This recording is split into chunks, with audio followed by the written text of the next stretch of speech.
So how do you repay a debt like that?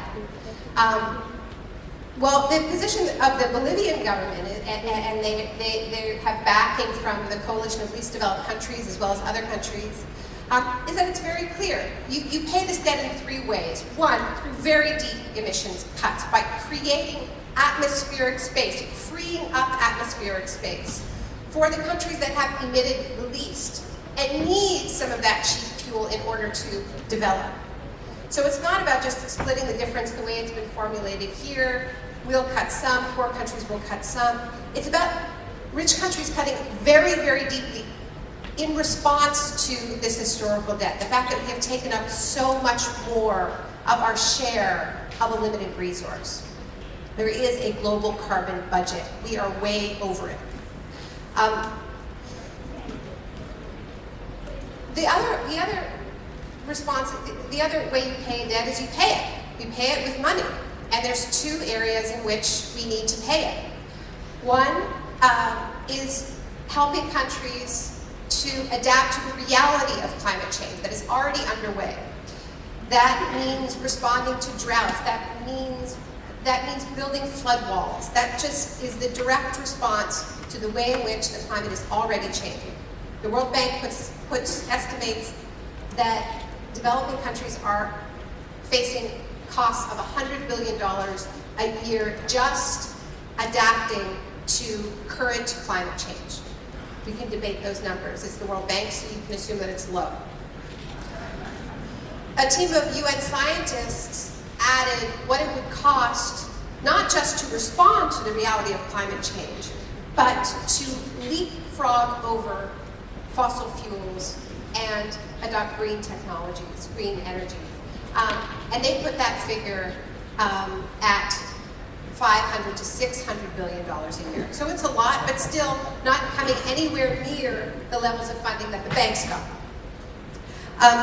So that's the debt. But what's exciting about this, and why it really is the embodiment of the idea of climate justice, is that we hear a lot about this idea of win-win solutions to climate change. That's the phrase you're constantly hearing from green entrepreneurs. We can get rich and save the planet at the same time. Well, I think we're all a little skeptical about that. But this is the real win-win. Because this is the way we get off the carbon path and we tackle the deep inequalities that cleave our world at the same time. We're talking about a massive trend and have gone unpaid. Debts for colonial pillage, for slavery.